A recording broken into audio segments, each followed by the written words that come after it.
¿Qué tal? Buenas tardes a todos, a medida que vayan ingresando. Muy buenas tardes. Hoy tenemos una nueva charla virtual de los días viernes, así que a medida que vayan ingresando, voy a intentar identificarlos y saludarlos. Como siempre, primero disculpas porque se nos pasaron unos minutos del ingreso pautado, pero bueno, como ustedes sabrán, tomamos unos minutitos para que vayan ingresando algún rezagado. Mientras tanto, bueno, bienvenido Santiago Palumbo, que estaba con nosotros, Fabián de la Vega, Horacio Leguiza, Jorge Martínez, bienvenido Alejandro Belizán, Manuel Alfredo Fernández Cora, que es un asiduo concurrente en nuestras charlas, bienvenido también. Horacio Leguiza, muy buenas tardes. Aníbal Pereira, buenas tardes. Luis Segovia, buenas tardes. Ricardo Romano. Tenemos gente de toda Latinoamérica dando vuelta por nuestras charlas. Bienvenidos a todos. Como les dije antes, vamos a tomarnos un par de minutitos nomás para poder recibir algunos rezagados que tenemos y ya damos por iniciada la charla. La verdad que hoy es un hermoso día para estar disfrutando del sol, por lo menos acá en Buenos Aires. Esperemos disfrutar de este encuentro tal como el día lo merece. Hoy tenemos una charla por demás apasionante, así que, bueno, unos minutitos más y ya daremos comienzo. Buenas tardes, Sergio Chicahuala. Buenas tardes, Ricardo Romano. Estamos dando ingreso a un par de participantes más y estaríamos comenzando. Como les dije anteriormente, bueno, comenzamos unos minutitos más tarde, así que nos vamos a extender hasta I10 para poder dar iniciada formalmente esta charla. Hola a todos, buenas tardes. ¿Qué tal? Buenas tardes, Carlos, ¿cómo estás? Muy bien, gracias. Dani, ¿cómo andás, mi amigo? Bien, gracias.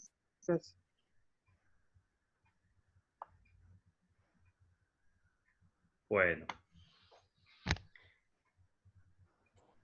Bien, como ustedes sabrán, hoy contamos con la presencia del prestigioso Martín Andersen, así que en unos minutitos más ya daremos comienzo a su presentación. Pienso que estamos en tiempo y forma como para comenzar. Bien, como sabrán, en nuestras charlas, los que ya estuvieron ya conocen un poquito las pautas de este encuentro. Los que no, se los pongo en claro. Estas charlas están siendo grabadas para después de unos días poder ser editadas y llevadas a nuestra página web. Las normas de intervención que tenemos entre nosotros son las siguientes. Les voy a pedir que por favor mantengan los micrófonos silenciados para no contaminar con ruido a nuestro expositor. También les voy a pedir que cualquier consulta que tengan la hagan por intermedio del chat. Nosotros vamos a ir recopilando todas las consultas o dudas que tengan, y en el momento que Martín pueda disponer de unos minutos o quiera hacer una pausa, les transmitimos estas dudas y consultas que ustedes tengan. Y si alguno quiere hacer alguna intervención en forma verbal, bueno, nos lo pide, y en ese momento en que podamos hacer la pausa o tengamos ese pequeño momento para plantear dudas, bueno, le habilitamos la intervención y hace la intervención directamente. Esas serían las condiciones. Así que, bueno, sin mucho más preámbulo, damos por iniciada la charla del día de hoy. El título es El liderazgo frente a los desafíos fundacionales. Contamos con la presencia de Martin Andersen, que es asesor del Departamento de Justicia de los Estados Unidos, fue premio al servidor público de la Oficina de Consejeros Especiales de Estados Unidos en el año 2001, fue autor de numerosos libros respecto de derechos humanos, Estado de Derechos, distintas policías, ha escrito sobre nuestras policías también. Bueno, tiene acabado conocimiento respecto de todo lo que es el tema de seguridad nacional. Así que, bueno, sin mucho más que agregar, le damos la palabra a nuestro querido Martin Andersen para que tome la posta de esta charla. Bienvenidos a todos, bienvenido Martín, un tremendo placer contar con usted el día de hoy y adelante nomás. Bueno, muchísimas gracias. Perdón mi castellano, pero mis hijas que son argentinas ahora viven lejos y no estoy practicando todos los días. Empiezo con dos temas que vino, uno del presidente John Kennedy y el otro de la CIA de mi país. La primera cita es esta, del presidente Kennedy. Las historias de coraje en el pasado pueden enseñar, pueden ofrecer esperanza, pueden proporcionar inspiración, pero no pueden proveer coraje por sí mismos. Para esto, cada hombre debe mirar dentro de su propia alma.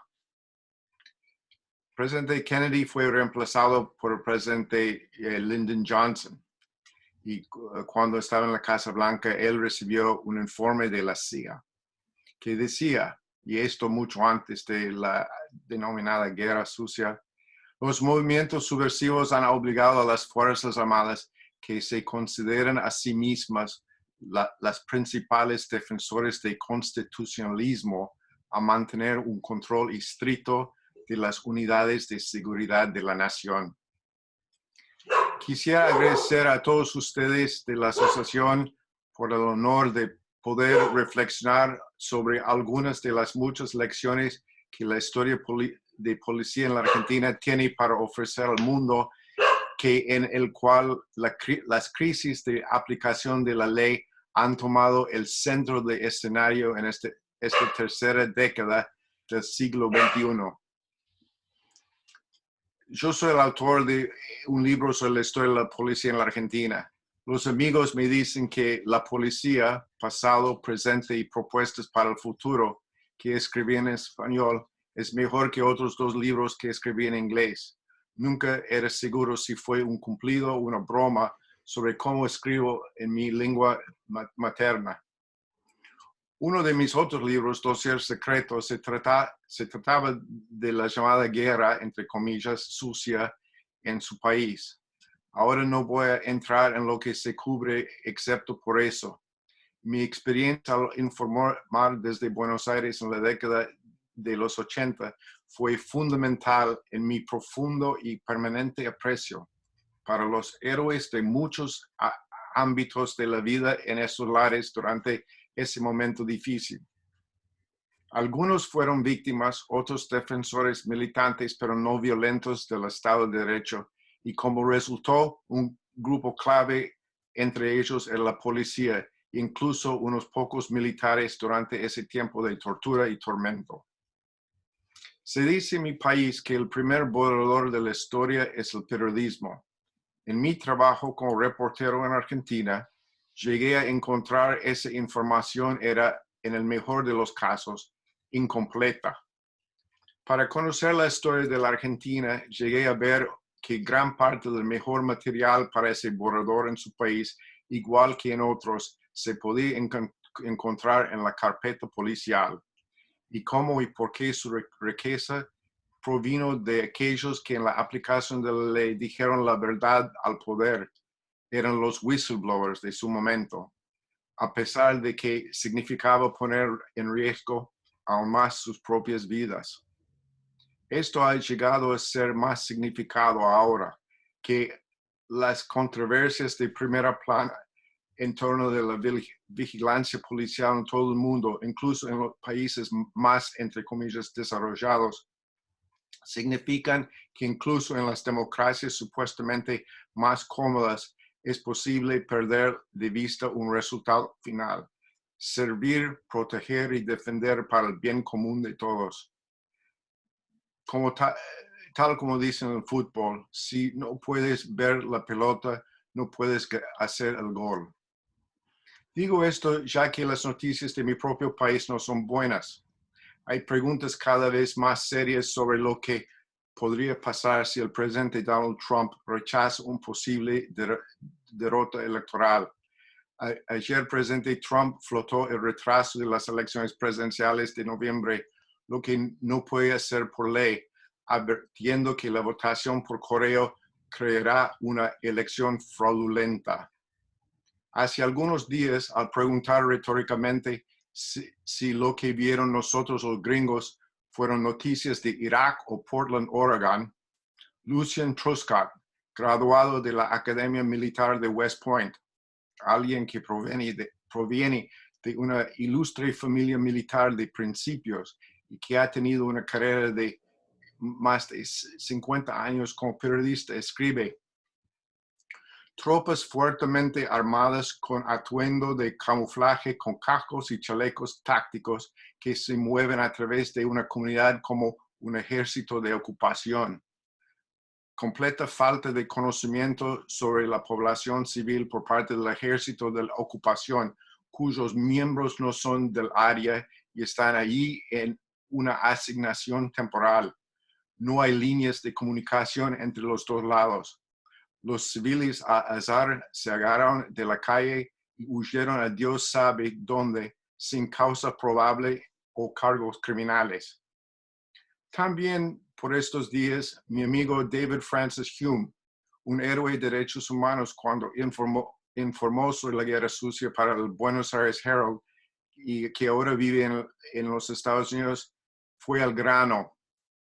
Como periodista y corresponsal extranjero, cubrí detenciones secretas por unidades policiales y militares no identificados en varias dictaduras en países latinoamericanos. Nunca pensé que algún día sucedería aquí.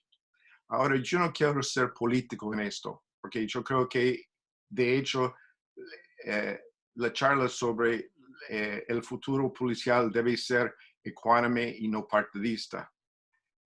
Agrego que ni voté demócrata o republicano la vez pasada, voté argentino. Yo soy el único que conozco que puse como protesta mi voto para el Papa Francisco. Así que yo soy bastante limpio en eso.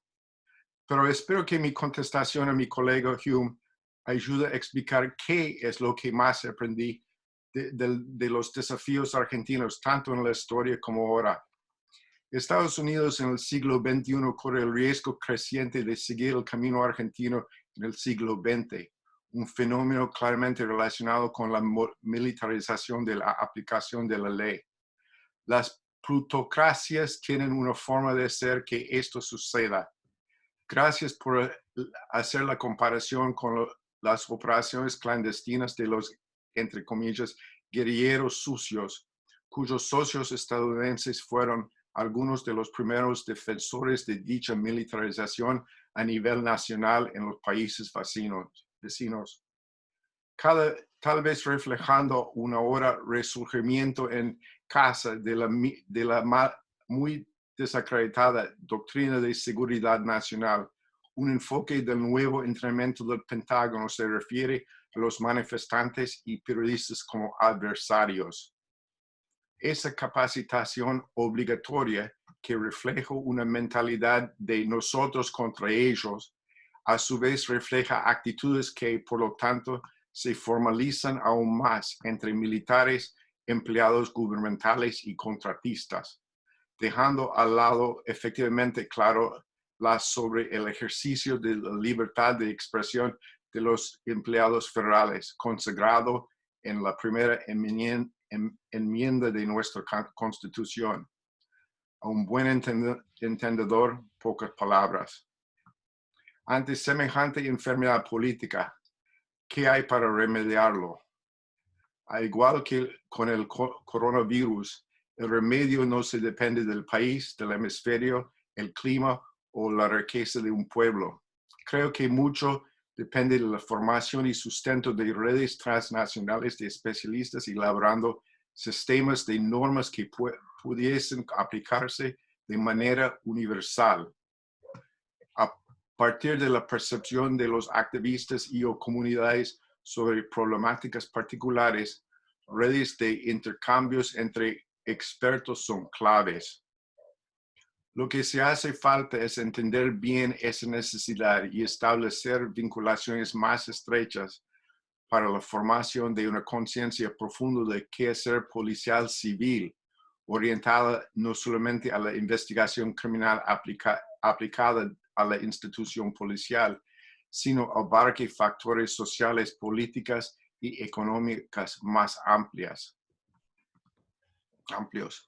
Con eso como introducción, voy ahora como todo esto tiene que ver con el tema que compartimos hoy, el liderazgo frente a desafíos funcionales. He dejado para ustedes los enlaces a la versión completa de mi libro, La Policía, que está disponible por lo que creo que no tiene costo en línea. Entonces, si está interesado en los casos de liderazgo encontrados en la historia de la policía en la Argentina, en los que no me centraré. ¿Sí? No, perdón, había un micrófono abierto, Okay, Martín. no hay Perdón problema. por la interrupción. Ruido no es virus.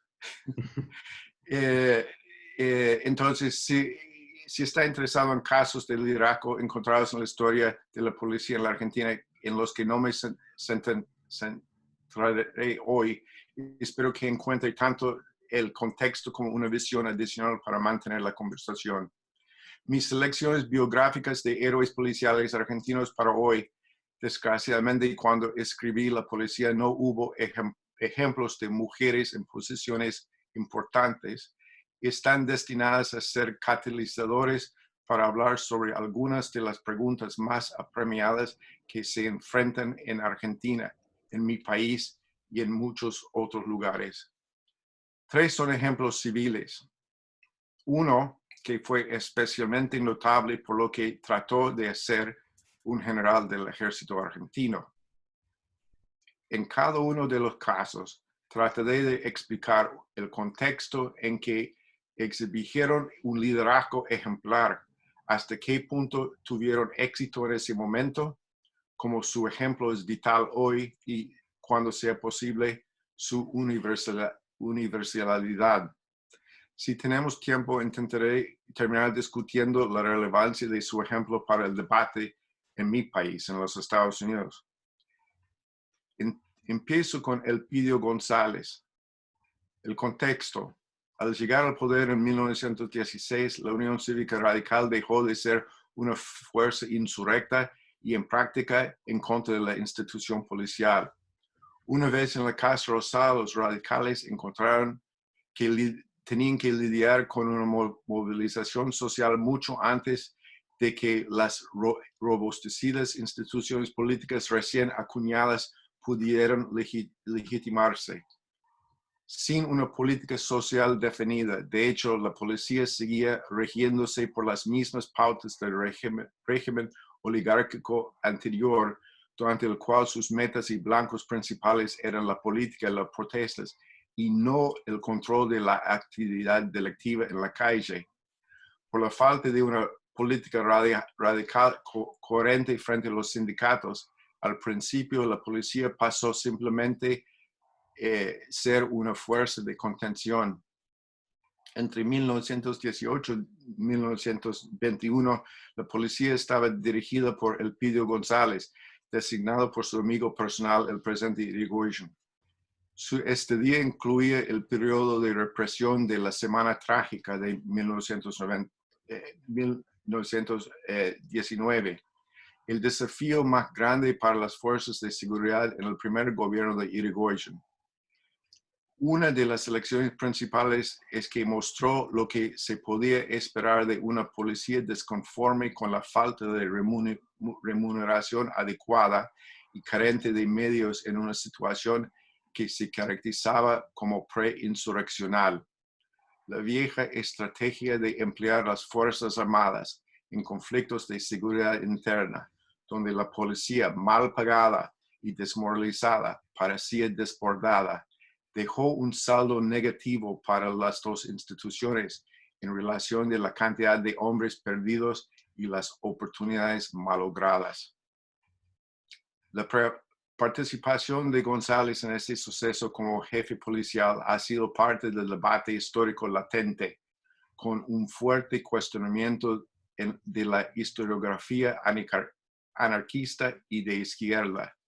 Sin embargo, los hechos muestran que mientras González se quedó atado a cuestiones burocráticas, el medio de la acción represiva pasaba por otros canales, a mano de militares y fuerzas paramilitares.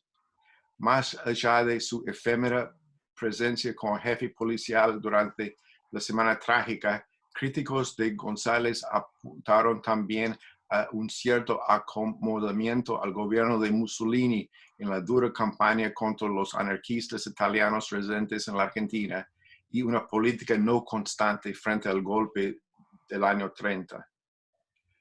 Ahora, ¿hasta qué punto tuvo éxito? En el periodo 1916 hasta el golpe militar en el año 30, fue la edad de oro para quienes querían convertir una policía técnicamente eficiente pero militarizada, una fuerza que además de ser profesional, recibiera de la sociedad civil la potestad de ser autónoma respecto de las Fuerzas Armadas.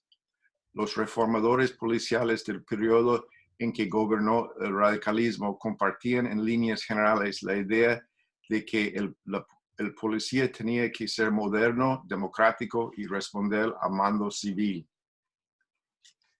La agenda reformista de los radicales, que quedó a mitad de camino por varios motivos, mostraba la disposición de las autoridades de recrear la policía como ente civil. El trabajo policial era en el fondo una empresa civil, decía los alrededor de González, diferente a la de los militares que todo lo recibían de la institución castrense, más aún cuando la policía vivía en la comunidad, en sus vecindarios. Un artículo publicado en 1928 por Magazine Policial, titulado Disciplina afectiva no despótica ni autoritaria, pudo haber escandalizado al ámbito castrense, donde imperaba una verticalidad férrea, pues decía que las castas jerarquizadas entre la policía deberían desaparecer y con ellas los abusos, porque la disciplina no se podía imponer con palizas y latigazos, sistema propio de un feudo antiguo. Como su ejemplo es vital hoy. Uno de los que estaban a la cabeza de la reforma policial, González, fue blanco de militares furibundos y politizados, quienes acusaron a Irigoyen de haber promovido el surgimiento de soviets de inspiración rusa dentro del ejército, trabajando para ampliar las fisuras ya existentes dentro de la Unión Cívica Radical. Reclamaron al presidente Alvear de no delegar autoridad a González, que era su vicepresidente y obviamente ex jefe policial.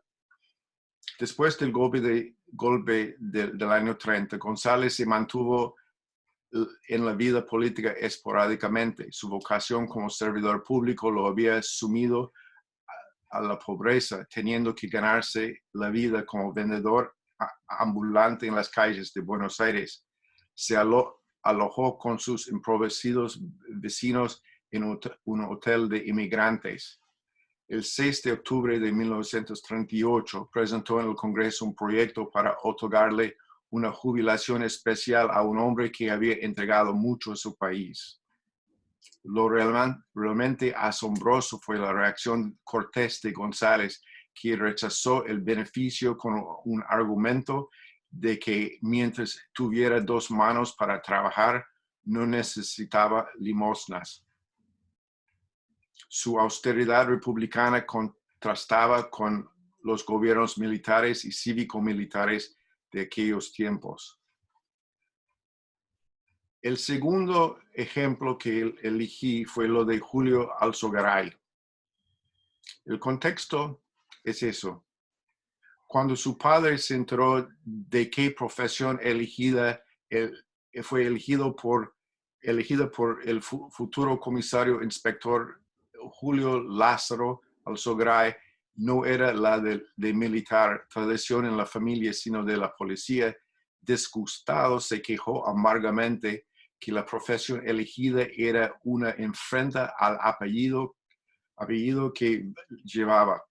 No obstante, Julio Alzogaray ingresó en la policía de la ciudad de Buenos Aires en 1899, cuando tenía solo 14 años de edad, como vigilante meritorio. A lo largo de su carrera, Alzogaray fue recomendado en numerosas oportunidades por sus jefes por su honestidad y eficiencia, y felicitado por los jueces. Su meta llegó a ser de eliminar a los tenebrosos delincuentes y los policías que recibían coimas de la delincuencia porteña y particularmente de los tratantes de blancas. Hizo batalla con éxito a la que fue la mayor organización mafiosa y criminal prostibularia argentina y latinoamericana, una de las más importantes del mundo. En contra de unos gángsters protegidos por políticos, diputados, senadores, policías, militares, jueces, cameristas, intendentes, concejales, gobernadores, periodistas y funcionarios públicos de todo nivel, Alzogaray continuó su cruzada al ser nombrado comisario inspector por el golpista Iriburu. ¿Hasta qué punto tuvo éxito? Aunque su gestión solamente llevaba 3 años, con el respaldo de un jefe de policía que era un contraalmirante, Alzogaray hizo una reorganización mayor de la institución. Se intervinieron los bomberos y 10 comisarías, mientras que se dejó cesantes, se solicitó su renuncia o se jubiló a numerosos policías comprometidos con el delito. Bajo su liderazgo se estableció asimismo que para el ingreso de la policía se debía poseer 3er año de secundario aprobado y además rendirse examen de matemática, castellano, historia argentina, instrucción cívica y caligrafía. Es importante mencionar que la década infame de los 30 inauguró una verdadera explosión de interés popular en el género policial en la Argentina. En 1933, Alzogaray publicó un libro de denuncia, Trilogía de la trata de blancas. ¿Cómo su ejemplo es vital hoy? Tengo entendido que la estación de subte Callao de la línea 10 en Buenos Aires se llama también Raquel Lieberman, en homenaje a la joven polaca que llegó a la Argentina como inmigrante y se convirtió en un símbolo de la lucha contra la trata. Antes de que ella contara su verdad al comisario Alzogaray, en diciembre de 1929, unas 150 mujeres ya habían denunciado ser víctimas de trata. Sin embargo, nunca se les había dado importancia. ¿Qué homenaje se ha dado al comisario inspector, quien en su cruzada profesional que tenía insospechados vínculos internacionales, se reflejó casi un siglo atrás los principios de las Naciones Unidas en cuanto a las fuerzas de tareas de policías internacionales? Es decir, yo creo que es muy importante eso porque esto no es lo que dijo las Naciones Unidas en la década 90, no es nada distinto a lo que trató de hacer Alzogaray en su momento. En una sociedad democrática, la policía está para proteger, no impedir, el libre ejercicio de libertades públicas. Su propósito fundamental es dar un medio ambiente seguro y ordenado en el cual estas libertades se pueden ejercer.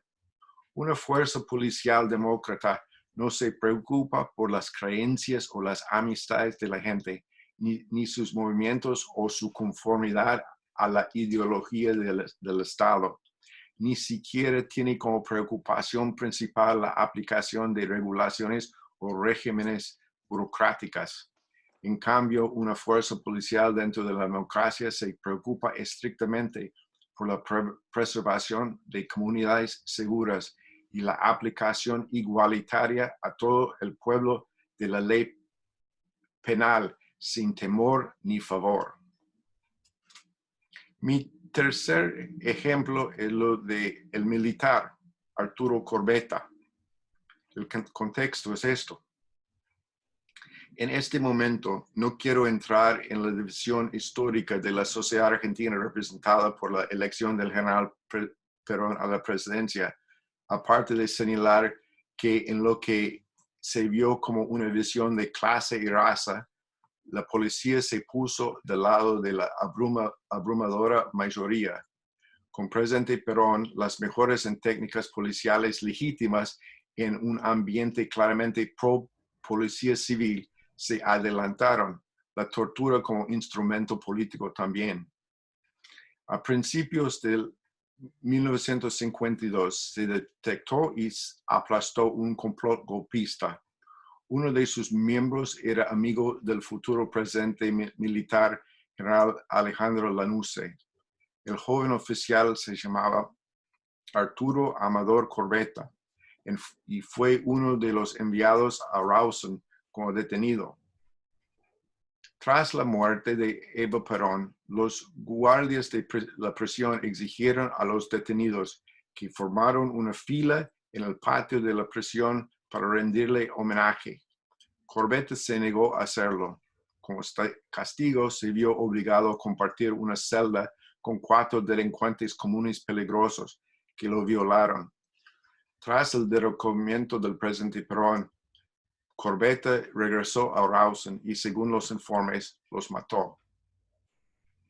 Más de 2 décadas después, el 18 de junio de 1976, el primer jefe de la Policía Federal durante el régimen militar, el general Cardoso, murió cuando una amiga montonera de su hija puso una bomba debajo de su cama.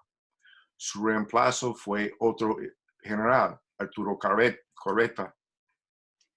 Es útil reflexionar sobre el ejemplo del flamante jefe policial, un militar excepcional que, según un documento desclasificado del Departamento de Estado, no toleraba ni arrestos ilegales, la tortura o el asesinato. Eso cuando se lo hicieron una política de Estado durante ese triste periodo.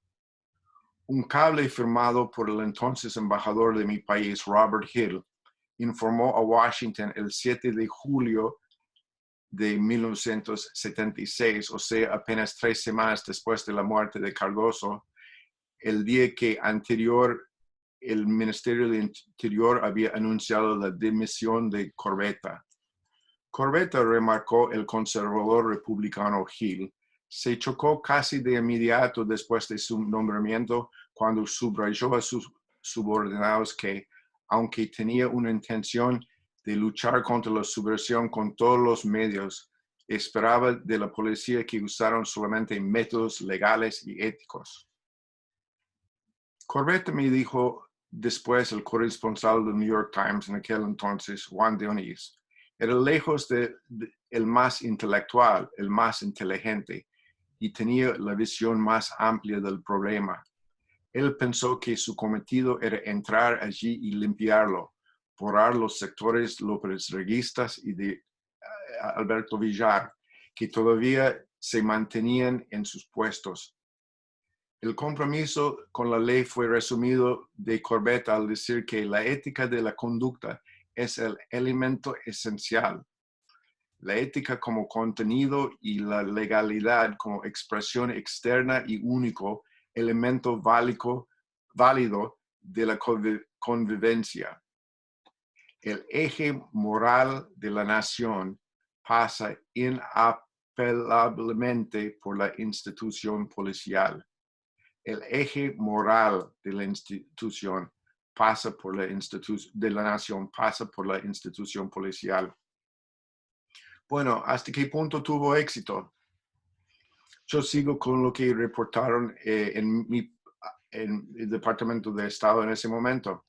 No iba Corbetta, aparentemente, dijo a sus subalternos, a tolerar cualquier arresto ilegal, la tortura o el asesinato, informó el embajador Hill, que no se había enterado todavía que hacía solo un mes el exsecretario de Estado Henry Kissinger había dado la luz verde al almirante César Gussetti para la guerra sucia en una reunión en Santiago, Chile. Según la información que disponía la embajada, Hill prosiguió que Corbetta había dicho a los federales que él tenía intención de hacer inspecciones sin aviso previo a las comisarías y si hallaba algún detenido mantenido ilegalmente, iba a despedir a los responsables y llevarlos para enfrentar cargos a los tribunales. La reacción policial en contra de su nuevo jefe fue inmediata y intensa, dijo Hill. Muchos oficiales de rango en la Policía Federal empezaron a quejarse a sus contactos castrenses que Corbetta estaba haciendo daño a la campaña antisubversiva y que él era no confiable y o un izquierdismo él mismo. Una fuente policial insistió al agregado legal de la embajada, Robert Sher, que Corbetta era un montonero. La terrorífica voladura el 2 de julio en la sede de la Superintendencia de Seguridad Federal, la Central de Inteligencia de la Policía Federal, dejó como saldo 22 personas muertas y cerca de 60 heridos, el grueso de los cuales eran suboficiales y auxiliares policiales. Llevado a cabo por verdaderos montoneros, el ataque hizo también tambalear la efímera jefatura de Corbetta. Simplemente levantó los ánimos policiales, ironizó Hill. La oposición a Córdoba dentro de la fuerza se resumía en una frase: ¿ves lo que pasa cuando nos ponemos blandos con la subversión? Al tratar de imponer su autoridad, el 5 de julio, Corbetta, quien se encontraba en una situación en donde iba a ganar o perder, despidió a 2 altos oficiales policiales, uno de los cuales era amigo íntimo del ministro del Interior, general Albano Aljargendegui. Hill escribía. Al despedirlos, Corbetta señaló que ellos, como comisarios, eran responsables por la seguridad del edificio atacado. Los despedidos eran los superintendencias de Seguridad Federal y Seguridad Metropolitana, los comisarios generales Ivaristo Bestero y Ángel Scarcella. Imagínese hablar de los códigos de procedimientos y llevarlos en la mano, exclamó Jargendegui a mí en una entrevista años más tarde, como todavía no podía creerlo. ¿Cómo su ejemplo es vital hoy? Sigo con lo que reportó en ese momento el embajador Hill. La jugada de Corbetta le hizo perder, Hill señaló.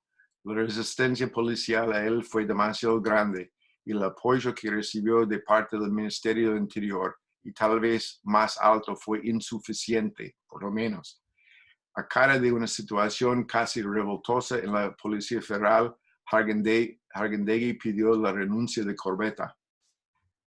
Su alejamiento es una decepción a todos los moderados y tal vez fomentará la idea dentro de la Policía Federal que pueden llevar a cabo sus métodos extra ilegales sin impedimento alguno.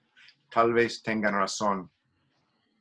Se sabe que apenas unos días después del golpe, Corbetta había logrado salvar una pareja, Luis Brandoni y Marta Bianchi, en las mazmorras de automotores Orletti. Y una vez destituido de la jefatura policial, Corbetta, que fue enviado a Tandil como jefe de la Brigada 1 de la Caballería Blindada, salvó al detenido montonero Juan Carlos Dantegullo, antes de que le fuera aplicada la ley de fugas por los guardiacárceles del penal de Sierra Chica, que dependía de la Brigada 1. Yo creo que Corbetta seguía pensando que era un país que ya no existía más, rememoró Gullo en una entrevista más de un cuarto de siglo después. No convalidaba las desapariciones ni las boletas. Ahora yo puedo parar acá porque tengo uno más. Si alguien tiene alguna pregunta, perdón, estoy un poco con resfrío, lo mismo, estoy escuchando mi propia voz. No hay problema, Martín. La verdad que es apasionante. No, o estamos todos estupefactos con todo el desarrollo que viene dando, porque hasta ahora no hemos recibido preguntas. La verdad que me surgen solo algunos comentarios.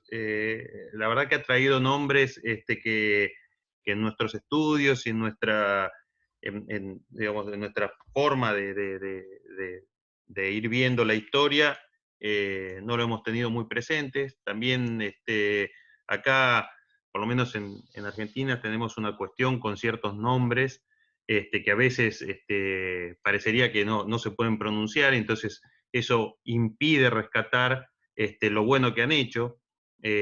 Todos tenemos lados oscuros y lados buenos, pero en algunos pasajes de nuestra historia se han borrado por completo ambos, lo oscuro y lo claro.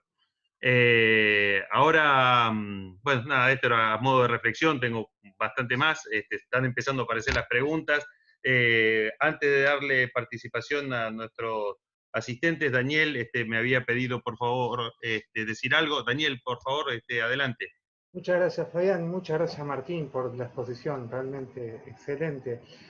Y me quedé pensando en lo que decías, sobre todo respecto a Alzogaray. Alzogaray es un policía que hizo tantísimo en nuestra historia. De hecho, él, y gracias a sus investigaciones, desmembró la Suimidad, que como bien dijiste fue la red de trata de personas, de trata de blancas, más grande de Latinoamérica. Y fue una red que duró muchísimos años, si mal no recuerdo, desde principios de 1900 hasta 1921, 1920, es decir, y había, estaba permeada la política argentina por esa red de trata, porque los sobornos que pagaban eran a la justicia de Santa Fe, había diputados, había senadores, estaba toda permeada, verdaderamente un entorno. Y este comisario es el que logra desmembrarla.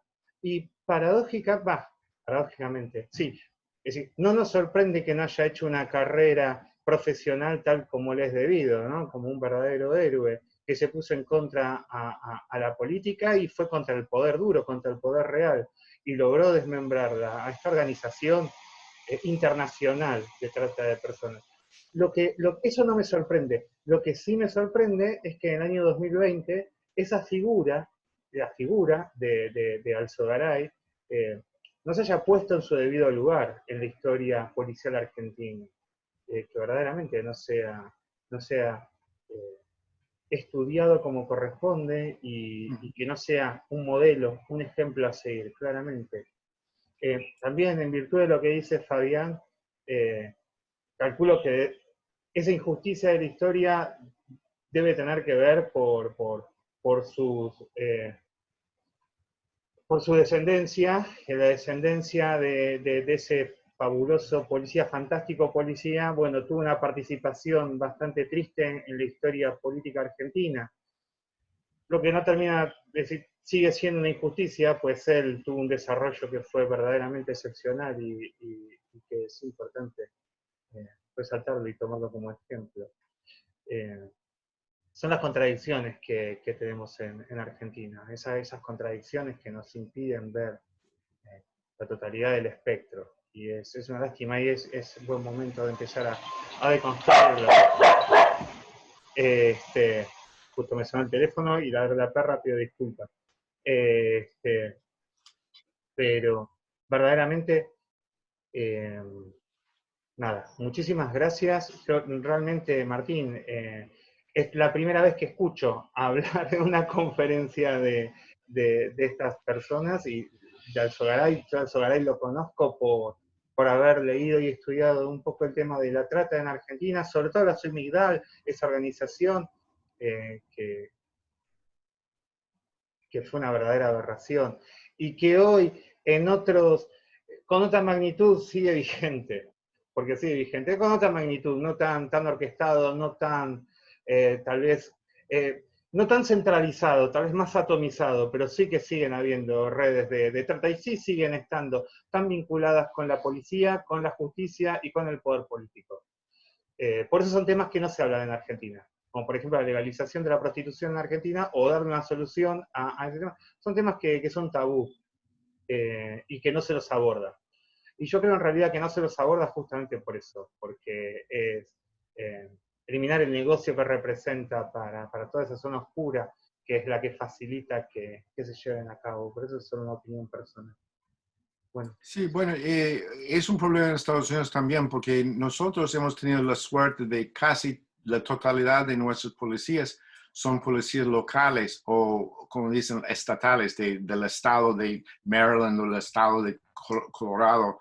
Y si hay problemas de corrupción, es más difícil, aunque se puede hacerlo expandir la corrupción más allá de la jurisdicción de territorio de la ciudad o lo que sea. Ahora que estamos hablando de crear policías no muy bien controlados por el Congreso, por ejemplo, que tienen la posibilidad de hacer conexiones politizadas, para decirlo de una forma. Es un desafío a nosotros. Ahora, yo tengo una larga historia con el FBI. Yo tengo muchos amigos que trabajaba aquí. Mi mejor amigo, que murió hace 25 años, era agente del FBI que murió en Bolivia en un accidente.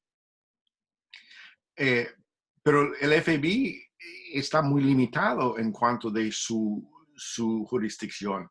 Y a propósito, y está bastante bien vigilado por las fuerzas políticas en el Capitolio. Ahora, si estamos mirando otras instituciones federales en Estados Unidos, expandir su poder policial sin ese control muy necesario, entonces eso quiere decir que estamos viendo la posibilidad de una corrupción que no hemos conocido a nivel nacional por parte de nuestras fuerzas policiales. Una vez que la policía es corrupta, es negocio, no es administración de justicia, no es ética, no es honor, es otra cosa. Y no depende porque es una de las cosas que yo quisiera decir de paso, que yo pido perdón por parte de mi país, que lo que ha hecho en muchos países como en la Argentina, que la Argentina durante Alfonsín tenía un modelo y que el Pentágono se fue para arruinar en lo que podía. No quiero ponerme mucho en la política de la Argentina, pero yo conocía muy bien a Carlos Menem. Me ofreció 3 trabajos muy luctuosos, sin mucho trabajo, por mis contactos políticos y todo. Yo los rechacé todas las ofertas, porque también conocía el otro lado. El hombre que reclamaba una policía como tenía Villar, por ejemplo, en algún momento. Entonces, y eso fue mucho de lo que pasaba en el Pentágono, pasó con un demócrata liberal, entre comillas, como presidente. Y eso me da vergüenza, porque no es justo. Ustedes estaban a un punto de realmente ser el ejemplo para la región y más allá. Y teníamos una culpabilidad que no se habla de eso, porque con la militarización de nuestra política también, todo el uniformado no es héroe. Hay muchos héroes, hay muchos que están allí prestando servicio por lo bueno, pero no se puede decir que todos son buenos, porque no son. No es así. No se hace un test para que se ingresa, tienen una moralidad superior. Pero es un problema que vamos a tener que lidiar a lo mejor este noviembre. Si el presidente está diciendo que hay un complot en su contra, bueno, entonces ya hemos visto esa cosa en Hollywood, ¿no? Y eso Martín, Correcto. realmente preocupa mucho, ¿no? Lo que está diciendo. Nosotros leemos en los diarios, pero realmente, dicho en primera persona por usted, claramente valoriza esa información y esa perspectiva de una forma totalmente distinta. Pues Estados Unidos, si hay algo que tuvo muy en claro, es el Posse Comitatus Act, es una regla, es una ley que se cumplió siempre. Y da miedo, pues si en Estados Unidos se rompe y se cruza Rubicón, bueno, ¿qué nos queda para América Latina? Sí, bueno, bueno, hace 30 años, casi 30 años atrás, estuve hablando con el ex jefe de la CIA, William Colby, y estábamos hablando de América Latina y todo eso en un cóctel. Y él decía que para él, América Latina, no había país en América Latina que necesitaba un ejército o fuerzas armadas, salvo, esto es una cita, salvo Colombia y tal vez Perú. Y yo, siendo el liberal demócrata en ese momento, y yo tenía ex jefe de la CIA al lado, yo decía, pero yo creo que necesitan fuerzas armadas todos.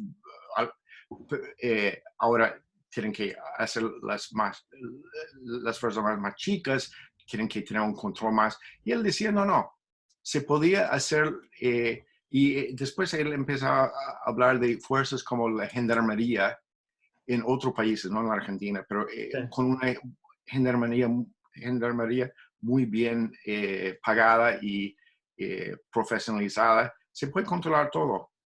Hoy por hoy yo estoy pensando más y más lo que me dijo Colby, que no hace falta fuerzas armadas en muchos de los países. Y en mi país necesitamos unas fuerzas armadas que son más entrenadas en obedecer la ley de nosotros y las leyes de los demás.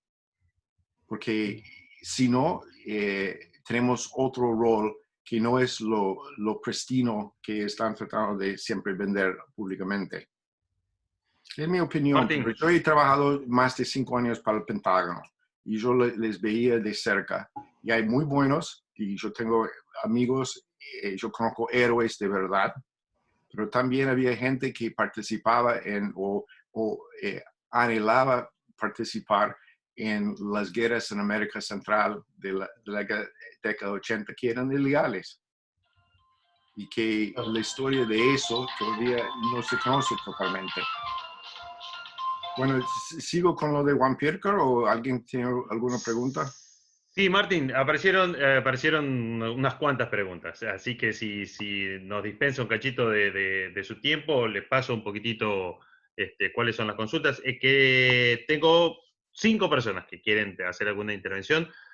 Fabián de la Vega es uno de ellos. Fabián, no sé si querés presentarte y hacer la consulta, por favor, adelante.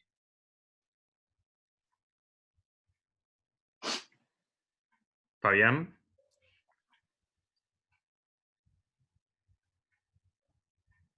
Fabián. Bueno. Sí, estoy acá, pero es medio que se me corta, ¿eh? Hola. Ah, bueno. Sí, Hola. te estamos escuchando, Fabián.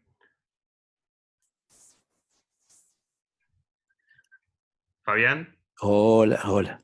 Sí, te estamos escuchando. Fabián. Bueno, en todo caso, Fabián, te pido el favor revisar el audio, paso a otra pregunta y cuando estés disponible, por favor, escribinos, así volvemos contigo. Santiago Palumbo también quería hacer una intervención. No sé si estás disponible. Adelante nomás. Doctor, bueno, mi pregunta orientada a lo siguiente. En su exposición muy clara, yo creo que al menos yo reconozco 3 hitos. El del Pidio, bueno, el comisario Alzogaray y el general Corbetta. En los 3 usted destacó algo, más allá que sus condiciones técnicas, sus condiciones morales. Y atendiendo a la disertación que usted está dando, la problemática de los liderazgos fundacionales, y estudiando un poco el caso argentino, el cual conozco, y lo conozco habiendo sido miembro de una fuerza de seguridad, habiendo sido docente en escuelas de formación y habiendo sido funcionario en temas de seguridad. Y en los 3 ámbitos lo que vi que hay una falencia en la formación de nuestros futuros líderes, donde quizás hay mucho énfasis en sus habilidades duras y hay una gran carencia en sus habilidades blandas. Y siguiendo estudios de universidades americanas, uno de ellos la Universidad de Phoenix, que hablaba de la formación de los líderes de la futura década, justamente privilegiaba las habilidades blandas, aquellas que hacen de que sus habilidades duras sean puestas en el mejor sentido para el cumplimiento de la función. Y yo creo que hoy nuestros líderes adolecen de eso. En las escuelas de formación hay una gran cantidad de materias y conocimientos vinculados a lo que son habilidades duras, y de manera muy superficial aquellas vinculadas a las habilidades blandas, casi siquiera de manera cosmética, ¿no? Como restándole la envergadura que tienen. Máxime en estos tiempos VUCA, ¿no? Como dicen los americanos, donde hay un cambio permanente, un mundo totalmente ambiguo, frente a la cual creo que son las que a veces tienen un gran potencial. Santiago, permitime hacer un agregado a lo que estás comentando, y para expresárselo a Martín también. Yo hace años, y esto es voz populi, porque todos los que me conocen lo saben, que vengo diciendo de que si queremos promover un cambio en nuestras instituciones policiales, la lucha está, y valga la expresión, en las instituciones de formación. En las academias, ahí es donde hay que dar el paso. Ese es el lugar donde tenemos que iniciar el cambio. Es donde hacemos la formación de la selección y la formación de los, no solo de los integrantes, sino, como vos bien dijiste, los futuros líderes. Y la verdad que ese es un lugar donde es el último que se menciona siempre, porque han venido reformas y reformas y reformas, pero la academia siempre conserva esa protección, o pareciera como que no importa, o adrede se lo hace notar como que no importa, y estoy convencido que es el lugar del génesis del problema. Pero si me permitís, Fabián, yo creo que hay un nudo gordiano en esto, porque siempre se va a los niveles iniciales, y yo creo que si en la fuerza hay digamos, un elemento de cambio vital, porque también de alguna manera la institución tiene que seguir funcionando, que son los mandos medios, que son los verdaderos agentes de cambio de la organización que van a poder potenciar ese cambio. Porque el cambio llevado a las escuelas iniciales, y me refiero a las escuelas de cadete, termina siendo a veces un esfuerzo que no tiene la continuidad en los mandos que realmente tienen que llevarlo adelante. Y terminan siendo expresiones de deseos que nunca se pueden llegar a materializar. Y lo vemos recurrentemente en las numerosas, a veces la palabra para mí es fuerte, pero es la que veo que son esas purgas recurrentes, donde luego se busca fidelizar a los mandos con relación al mandatario de turno. Y se deja de lado el espíritu que hace a esa mística, que creo que quienes vestimos uniformes saben que esa mística se perdió hoy. Y esa mística solamente se alimenta y se fomenta en esas habilidades blandas que hacen que el hombre vea más allá de las limitaciones materiales. Sí, pero por eso, como historiador, yo me encanto las biografías de los héroes de aquel entonces, porque esa mística, hoy por hoy, si se enfoca en personas que están en funciones todavía, eso se llama propaganda. No es mística, es vender imágenes. Yo, cuando trabajé para la Universidad del Pentágono, yo estaba en una situación de tener que vender imágenes. Es distinto, la verdad, a lo que yo tenía que hacer, y me hicieron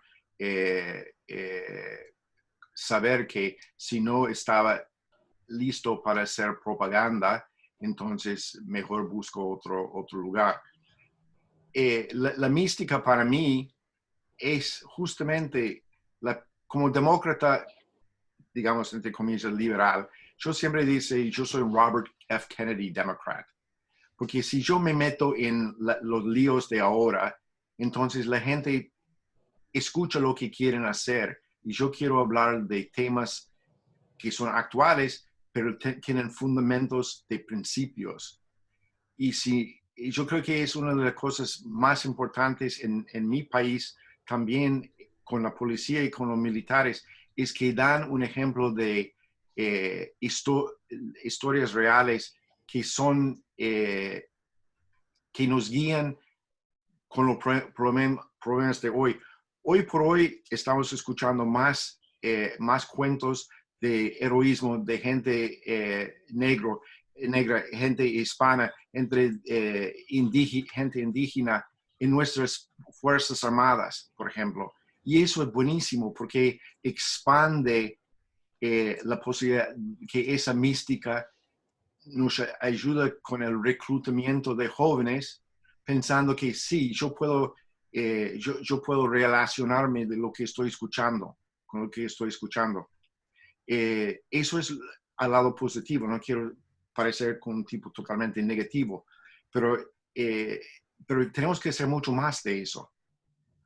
Y yo creo que es donde la historia que se va y valorando y de hecho rechazando algunos de los héroes del pasado. Estamos viendo eso con los rebeldes del sur de la guerra civil. Nosotros hace 20 años atrás teníamos cierto respeto, aunque eran racistas, eran dueños de otras personas, dueños entre comillas. Todo eso se está ahora poniéndose al lado. Es muy difícil, es muy controvertido, pero hay que hacerlo porque la historia tiene que ser real o la gente no lo cree. Y además, es una forma, si la policía está haciendo hincapié en tener contactos con la comunidad, no solamente porque son de la comunidad y es su deber, pero el buen trabajo policial son justamente poder hablar con la gente al escenario donde las cosas se ocurren. Entonces, es muy importante que tenemos cierta credibilidad en ese sentido. Y la gente ahora es muy escéptica, no solamente por este presente, porque esto vino antes de este presente. Hay una cosa en nuestra política que se ha puesto mucho en imagen, en la forma de venderse, no totalmente en los hechos reales de los políticos. Y yo creo que eso es muy destructivo. Y por eso creo que la policía tiene otra cosa que realmente los hace importante para jóvenes, es porque debe ser una cosa no partidista, una cosa de comunidad, hablando en serio, que uno no dice yo soy demócrata liberal o republicano conservador y yo soy bueno y además soy policía, hay que respetarme. No, esas cosas hay que darse al lado, porque mis vecinos son republicanos conservadores, son de distintas creencias. El servicio es para todos. Y es lo que yo creo que estamos perdiendo un poco de esa vista también en Estados Unidos. La gente mira a la Policía Federal, por ejemplo, y dice, bueno, ¿son del FBI o de qué parte? Porque FBI está bien, pero estos no tanto. Entonces ya se está haciendo una politización hasta de las fuerzas policiales en ese sentido, que no es lo que como lo hicimos hace 20 años o 40 años atrás. La policía era la policía. Ahora, la historia muestra que muchos de esos policías no eran los héroes que pintamos en ese momento, pero está bien. Es parte del diálogo, ¿no? Que hay que tener. Bueno. Martín, Flora Dorante nos está preguntando algo que la verdad es un tema que es bastante recurrente, por lo menos aquí, y bastante álgido también. Nos dice, ¿qué beneficio podría traer que las fuerzas puedan tener una organización sindical que funcione correctamente? este tema del sindicato policial o la sindicalización de la policía. Acá en estos momentos, desde siempre, ha estado prohibido. Sí, bueno, yo recomiendo que ustedes, si tienen ese como debate, leen con mucho cuidado las noticias de Estados Unidos, porque yo soy de joven un tipo que luchaba para el poder sindical en mi país. El poder sindical de la policía es otra cosa. A veces funciona bien, pero muchas veces es solamente convalidar procedimientos cuando no son ilegales, son incorrectos. Entonces, si uno encuentra la forma de tener un sistema que realmente proteja los laborantes uniformados, muy bien. Pero si no, no sé si es bueno establecer una institución y pensar que, bueno, lo vamos a hacer funcionar mejor una vez que está en camino. Yo creo que hay que ir con un debate inteligente desde el principio, porque una vez que hay ese poder y no es bueno, yo digo francamente, algunos son como mafias. Y yo no soy ni anti-sindical ni anti-policía, pero si se pone ese como poder y la comunidad no puede tener sus preguntas contestadas, sinceramente, eso causa problema. Y causa problema especialmente en sociedades que están encontradas por sí mismas, ¿no? Sí, comparto totalmente su punto de vista, Martín. Bueno, no tengo más preguntas, lo dejo Vamos seguir a lo de adelante. Pirker y yo creo que terminamos. Bueno, el contexto de Pirker, y yo confieso que para mí lo conocí una sola vez. Yo fui el corresponsal de Washington Post que pudo convencer a mi jefe de aquel entonces a hacer una nota sobre Pirker, que creo que fue la primera en Estados Unidos de envergadura. No era mi escrito, pero estoy muy contento de haber participado, porque para mí era un héroe en todo sentido y se podía hacer quejas de él, de que venía de la propia fuerza, que bueno, pasó los malos tiempos y uno no sabía totalmente en qué bando era.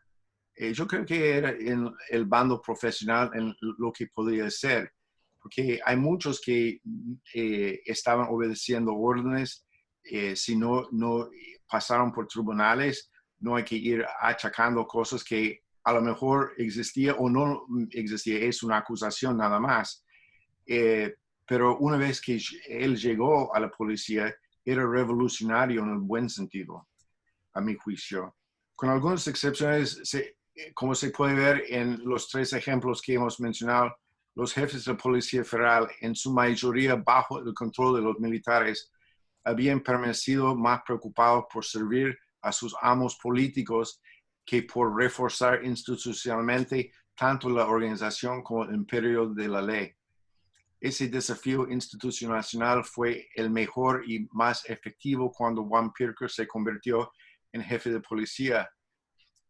Abrumado por la necesidad de devolver a Argentina a la comunidad de nacionales demócratas, establecer los mini Nuremberg juicios a las antiguas juntas militares y restaurar la cordura económica a una economía estatal en gran parte propiedad de las Fuerzas Armadas y sus aliados.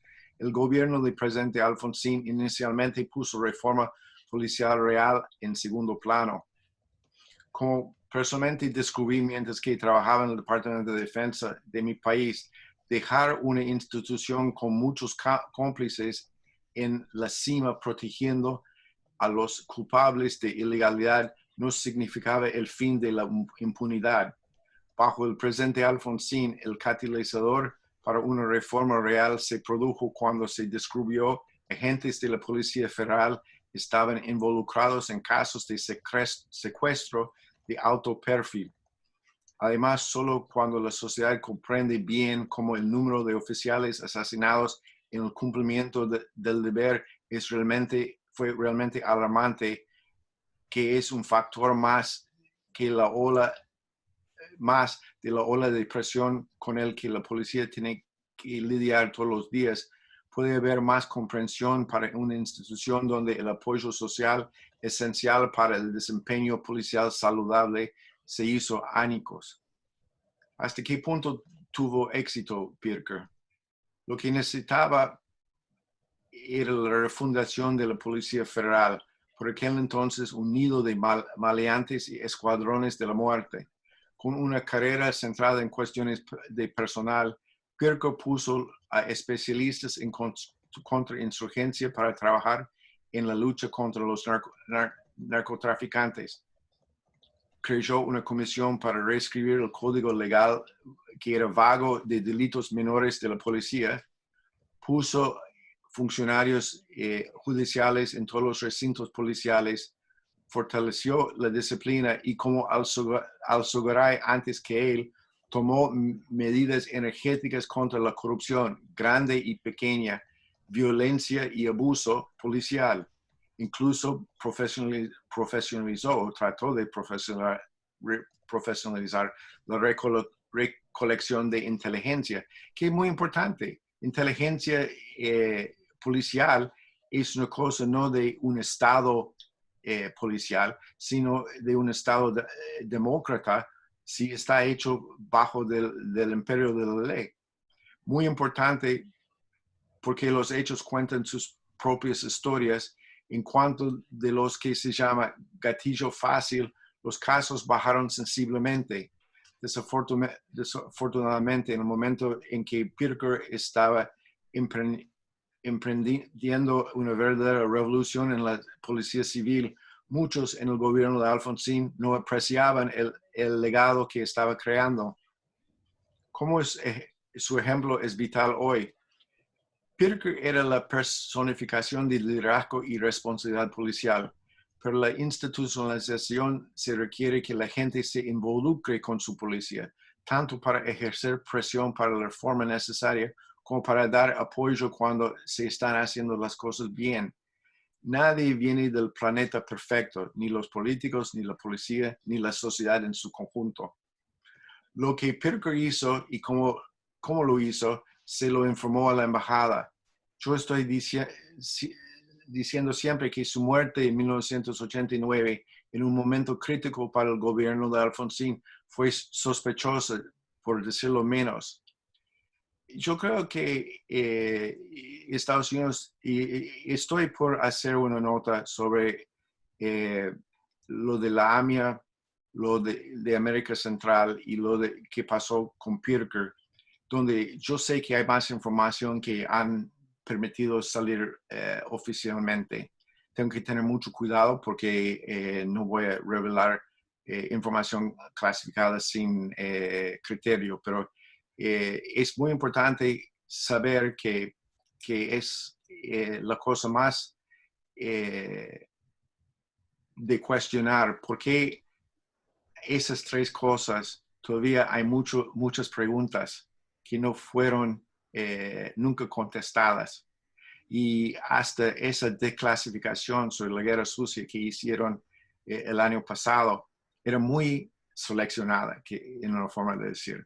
Hay cosas allí, si uno está leyendo qué es la ley de Estados Unidos y qué dice sobre la intervención del público en esos asuntos y lo que están dejando como última palabra, hay una brecha bastante grande. ¿Qué pasó con Pirker? Es particularmente importante saberlo, dado la situación tanto en mi país como en la Argentina de hoy. Conclusión. Con la policía traté de evitar dos caminos contrarios, pero igualmente falaces. Una es la versión oficial, donde todos los uniformados son iluminados héroes y la crítica siempre es malintencionada.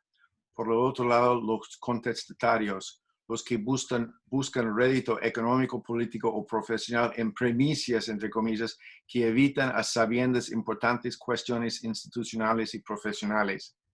La historia del liderazgo frente a desafíos fundacionales en la Argentina ofrece importantes claves, no solamente en rescatar lo que dijo el presidente Kennedy como historias de coraje en el pasado, ofrece también inspiración en el qué hacer en cuestiones de capacidad técnica, inventos locales, la profunda contradicción castrense policial, los esfuerzos necesarios por resolver el divorcio con la sociedad, la corrupción y el uso sistemático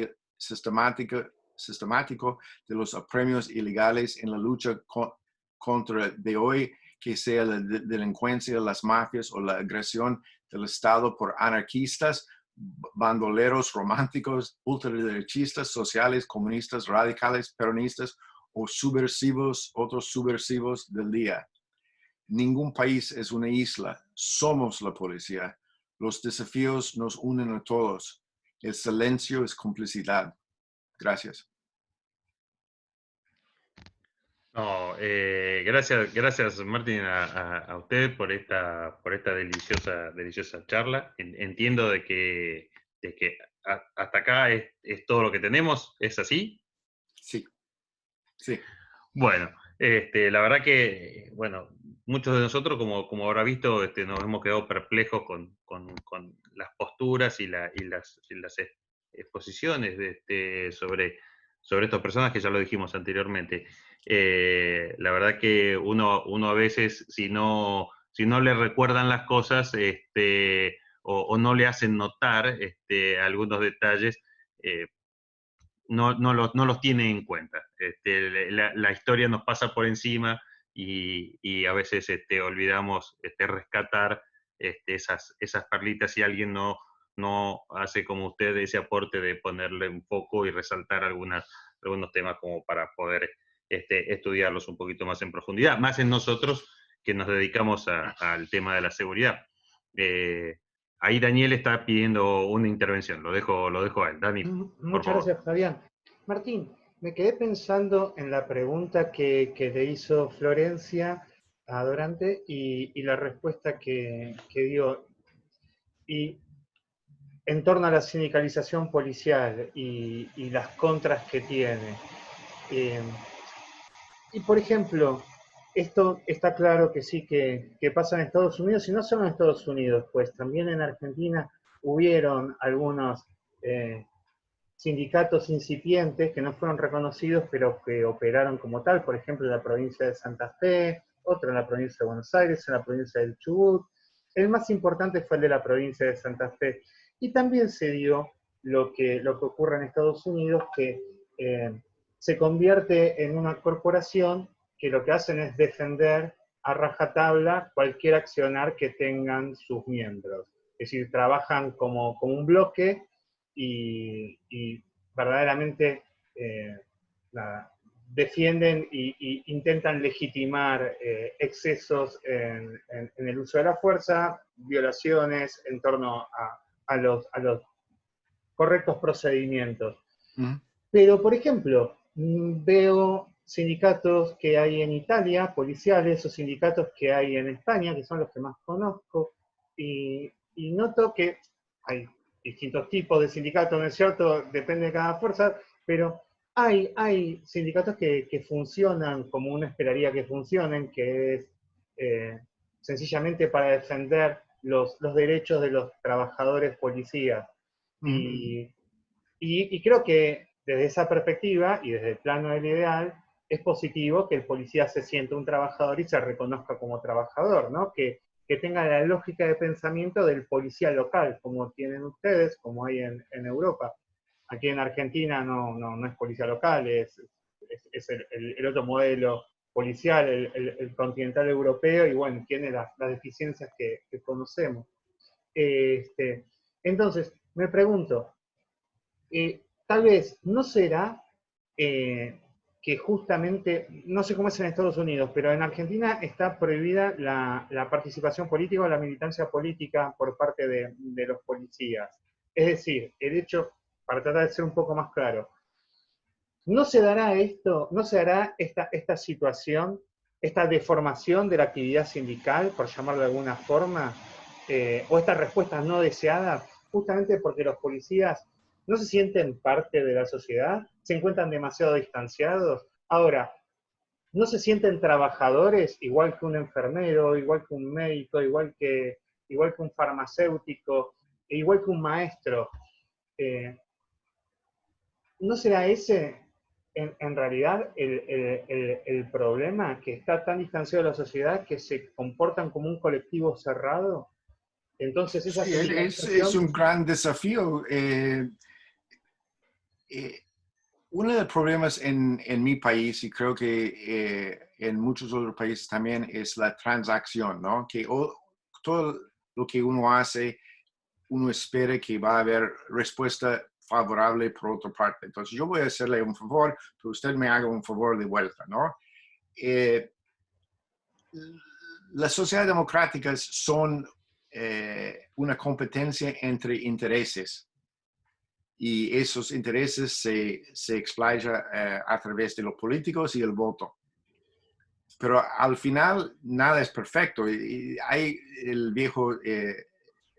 vieja pregunta, ¿quién custodia estos, quiso custodia estos custodios, ¿no? En latino. Y el problema con policías es eso. Yo estando en el Departamento de Defensa, yo fui un whistleblower.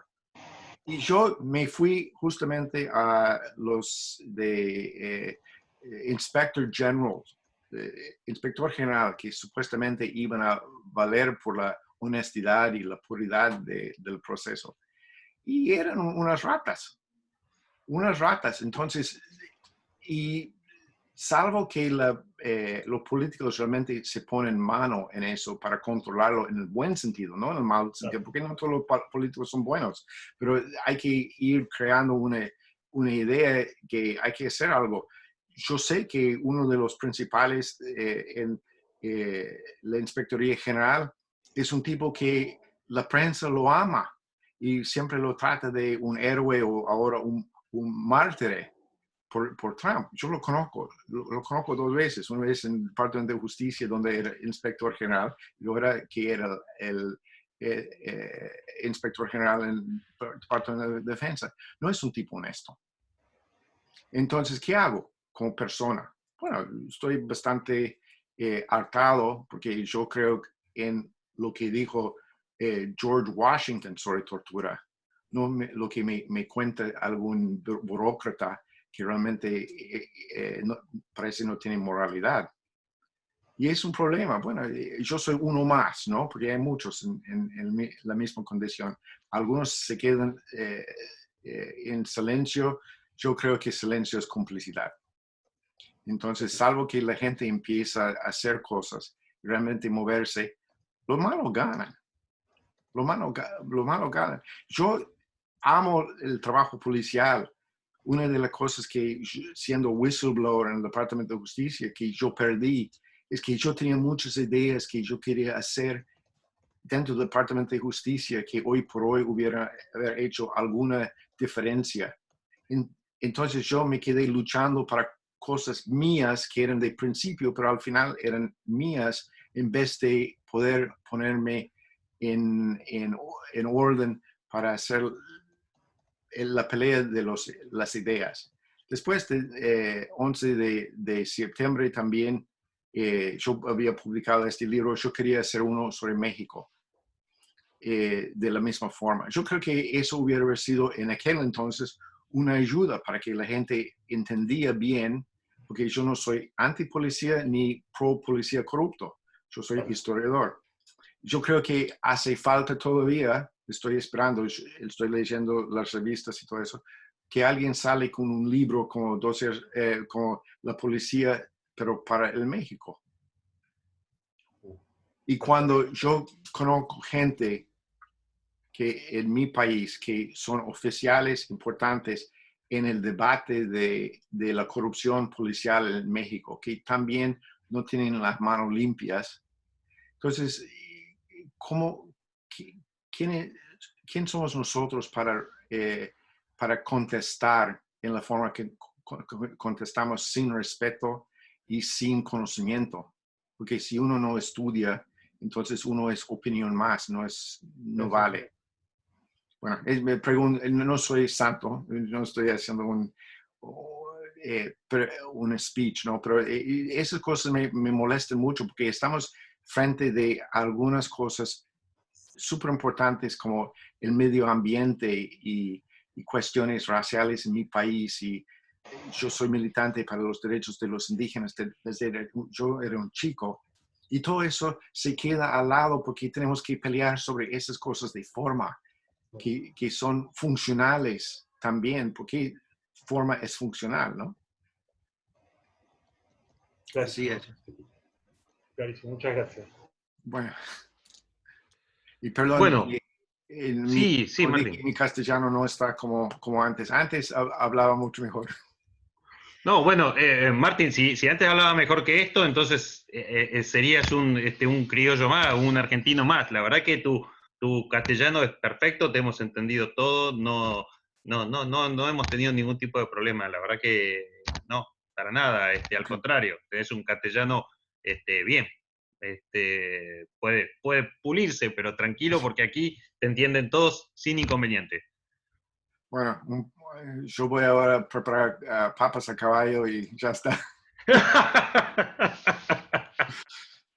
Bueno, lástima que no nos podemos juntar, estamos con este efecto de la pandemia, si no, hacíamos un asado acá. Bueno, si no tenemos más consultas, cosa que no estoy viendo, la verdad, ha sido un enorme placer poder tenerlo aquí. Ojalá podamos repetirlo esto, estamos siempre a disposición de nuestros oradores para lo que gusten, nuestro espacio está abierto. Tomamos cosas que me han mencionado en el chat. Por favor, de pasarnos los datos para poder acceder a los libros que había mencionado al inicio. Así después nosotros los podemos publicar para aquellos que quieran interiorizarse. Daniel tiene los links. Y Perfecto. Si alguien tiene alguna pregunta o algo, tienen mi correo electrónico también, con todo gusto. Perfecto, muchísimas gracias. Entonces ya después nosotros hacemos público esos datos, así quien quiera puede ponerse tanto en contacto o acceder a la bibliografía. Fabi, perdón, Sí, Carlos. Flor creo que había levantado la mano, me parece. No la he visto, contesté una consulta que ya tenía, no sé si Flor quiere hacer alguna participación. Ah, pues no la vi. No, puse un emoticón que está aplaudiendo, disculpen. Gracias. Gracias. Bueno, muchísimas gracias por la participación, Flor. Bueno, como siempre, gracias a todos por dispensarnos este tiempo, un día viernes, gracias por estar nuevamente con nosotros en estas charlas. Estimado Martín, la verdad ha sido un enorme placer conocerlo, muchísimas gracias por esto. Yo creo que es un tema que da para seguir ampliando, para seguir debatiendo, interesantísimos los puntos de vista que hemos tenido. Daniel, muchas gracias. Flor, parte de la comisión directiva de la asociación. Carlos también. Juan Carlos, que ha tenido participación también. Gracias. Gracias a todos los participantes. Martín, nada más por mi parte. Un placer. Igualmente. Muchas gracias y que tengan buen fin de semana. Muy buen fin de semana, gracias. Martín. Hasta la próxima. Gracias nuevamente. Adiós. Hasta luego. Un lujo, la verdad. Un lujo. Gracias. Estamos por concluida la charla. Hasta la próxima. Adiós. Hasta luego. Gracias a todos los presentes.